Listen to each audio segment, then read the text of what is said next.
बिस्मिल्लाहिर्रहमानिर्रहीम। शुरू अल्लाह के नाम से जो बड़ा मेहरबान और नहायत रहम करने वाला है। अस्सलाम वालेकुम। उम्मीद है आप सब खैर व आफियत से होंगे और दुआ गो हूँ अल्लाह ताला आप सबको अपने हिफ्ज़ व ईमान में रखे।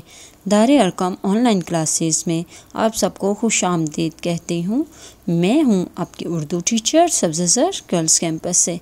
तो प्यारे बच्चों, आज उर्दू ऑनलाइन लर्निंग में हमने रीडिंग बुक का सफ़ा नंबर 14 और 15 करना है। सबसे पहले हम इल्म अज़ाफ़े की दुआ पढ़ेंगे, रब्बी ज़िदनी इल्मा।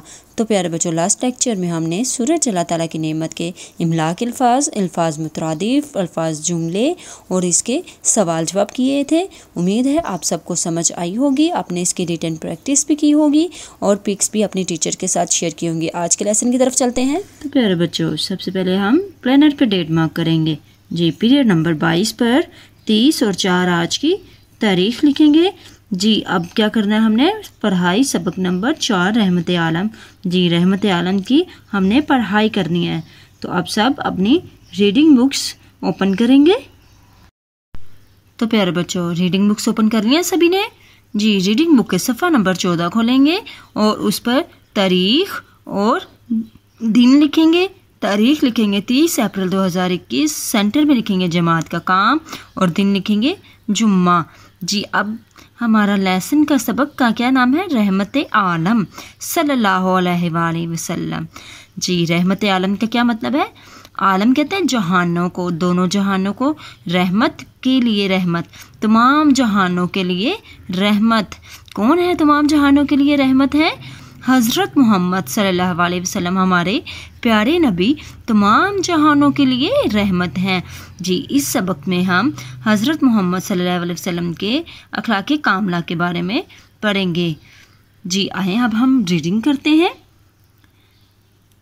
सरकारे दो आलम के दोनों जहानों के सरदार कौन से दो जहान होते हैं जी? एक दुनिया और एक आखिरत। दोनों जहान, इस दुनिया में भी और अगली दुनिया में भी हमारे सरकार हैं, सरदार हैं। वो कौन है? हज़रत मोहम्मद सल्लल्लाहु अलैहि वसल्लम। सरकार दो आलम हज़रत मोहम्मद सल्लल्लाहु अलैहि वसल्लम को अल्लाह ताला ने दोनों जहानों के लिए रहमत बनाकर भेजा जी। दोनों जहानों, दुनिया और आखिरत, दोनों जहानों के लिए रहमत बनाकर भेजा। किसको? हज़रत मोहम्मद सल्लल्लाहु अलैहि वसल्लम को। आप सल्लल्लाहु अलैहि वसल्लम नबूवत मिलने से पहले भी दोस्त और दुश्मन हर एक के साथ मेहरबानी से पेश आते थे जी। नबूवत मिलने से पहले क्या मतलब है इसका? कि आप सल्लल्लाहु अलैहि वसल्लम नबी होने से पहले, कि नबी जब तक आप पर पहली वही नाजिल हुई उससे भी पहले आप हर दोस्त और दुश्मन के साथ मेहरबानी से पेश आते थे। तमाम अहले मक्का जी। अहले मक्का किसे कहते हैं? मक्का के रहने वालों को। तमाम अहले मक्का आप सल्लल्लाहु अलैहि वसल्लम को सादिक और अमीन कहकर पुकारते थे जी। सादिक कहते हैं सच्चे को और अमीन जो ईमानदार होते हैं। कि नबूवत मिलने से पहले भी आप हर एक के साथ दोस्त और दुश्मन के साथ मेहरबानी से पेश आते थे और मक्का वाले आपको सादिक और अमीन कहकर पुकारते थे। जब आप सल्लल्लाहु अलैहि वसल्लम ने नबूवत मिलने के बाद, कि जब आपको नबी बनाया गया, आप पर पहली वही नाजिल हुई, उसके बाद आपने लोगों को बुरी आदतों और बुतों की इबादत को छोड़कर एक खुदा की इबादत करने की नसीहत की, तो अहले मक्का वाले आपके मुखालिफ होगे, आप सल्लल्लाहु अलैहि वसल्लम के ख़िलाफ़ होगे। वो ना सिर्फ आप सल्लल्लाहु अलैहि वसल्लम के ख़िलाफ़ तरह तरह की बातें बनाते, बल्कि ये भी कहते कि आप सल्लल्लाहु अलैहि वसल्लम बहुत बड़े जादूगर हैं। जो आदमी आप सल्लल्लाहु अलैहि वसल्लम की बात सुन लेता है, वो आप सल्लल्लाहु अलैहि वसल्लम का गर्विदा कहते हैं पसंद करना होकर बाप दादा के दीन को छोड़ देता है और फिर किसी और की बात नहीं मानता। अब हम सफ़ा नंबर 15 पर आएंगे और तारीख और सेंटर में जमात का काम और दिन लिखेंगे जी। एक दफ़ा आप सल्लल्लाहु अलैहि वसल्लम मक्का मुकरमा की एक आबादी में से गुजर रहे थे कि आप सल्लल्लाहु अलैहि वसल्लम ने एक बूढ़ी औरत को देखा जो घर का सामान एक गठरी में बांधकर खड़ी थी। गठरी पता है किसे कहते हैं जी? एक कपड़े में बहुत ज़्यादा कपड़े बांध लेना, तो उसे क्या कहते हैं? गठरी कहते हैं। वो किसी आदमी का इंतज़ार कर रही थी जो गठरी उठाकर इसके सर पर रख दे। इसने नबी सल्लल्लाहु अलैहि वसल्लम को आते देखा तो इसकी उम्मीद बार आई, ख्वाहिश पूरी हो गई। वो आप सल्लल्लाहु अलैहि वसल्लम को पहचानती नहीं थी। कहने लगी, बेटा ये गठरी ज़रा मेरे सर पर रख दो। कि वो हज़रत मोहम्मद सल्लल्लाहु अलैहि वसल्लम को पहचानती नहीं था, उससे नहीं था पता ये कौन है। उसने एक अजनबी शख्स समझा और उनसे कहा कि ये गठरी मेरे सर पर रख दो। नबी अकरम सल्लल्लाहु अलैहि वसल्लम ने फरमाया, अम्मा जी ये गठरी बहुत भारी है, आप इसे नहीं उठा सकेंगी।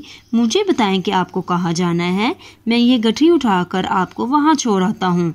ये सुनकर बुढ़िया बहुत खुश हुई और मक्का से बाहर जाने का कहा। आप सल्लल्लाहु अलैहि वसल्लम अपने कंधों पर गठरी उठाए बुढ़िया के पीछे पीछे चल दिए। मंजिल पर पहुंचकर बुढ़िया ने आप सल्लल्लाहु अलैहि वसल्लम को बहुत दुआएं दी।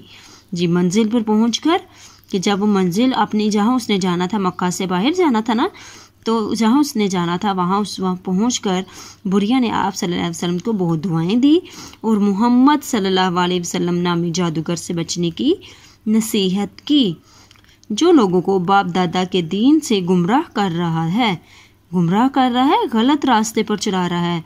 क्योंकि जब हज़रत मोहम्मद सल्लल्लाहु अलैहि वसल्लम को नबूवत मिलनी थी तो आपने लोगों को बुरी आदतों और बुतों की इबादत को छोड़कर एक खुदा की इबादत करने की नसीहत की थी, तो लोग आपके ख़िलाफ़ हो गए थे ना। इसी तरह उस औरत ने भी, उस बुढ़िया ने भी हज़रत मोहम्मद सल्लल्लाहु अलैहि वसल्लम को जादूगर से बचने की नसीहत की, जो लोगों को बाप दादा के दिन से गुमराह कर रहा था। लेकिन उसे ये नहीं पता था कि वो हज़रत मोहम्मद सल्लल्लाहु अलैहि वसल्लम ही हैं। बुढ़िया ने ये भी बताया कि वो मक्का उसी के डर से छोड़कर आ रही है। जब नबी अकरम सल्लल्लाहु अलैहि वसल्लम ने वापसी के लिए इजाज़त मांगी तो बुढ़िया ने आप सल्लल्लाहु अलैहि वसल्लम का नाम पूछा। आप सल्लल्लाहु अलैहि वसल्लम ने फरमाया, अम्मा जी मैं ही मोहम्मद सल्लल्लाहु अलैहि वसल्लम हूँ। जी, जब हज़रत मोहम्मद ने उसका सामान रख दिया और कहा कि चले मैं जाता हूँ, इजाज़त मांगी, तो आप सल्लल्लाहु अलैहि वसल्लम ने फरमाया कि मैं ही मोहम्मद हूँ। ये सुनना था कि बुढ़िया की आंखें खुल गई, हैरान हो गई कि बुढ़िया बहुत हैरान हुई, वो बहुत शर्मिंदा हुई कि इतने अजीम अखलाक वाले इंसान के मतलब वो लोगों की झूठी बातों में आ गई। उसने फ़ौरन कलमा पढ़ा और इस्लाम कबूल कर लिया। तो प्यारे बच्चों, ये था हमारा आज का सबक। उम्मीद है आप सबको समझ आई होगी। आपने इसकी पढ़ाई भी करनी है और इसके ऊपर जो मैंने मीनिंग राइट किए हुए हैं वो भी लिखने हैं। इसके साथ ही मुझे इजाज़त दें। अल्लाह हाफ़िज़।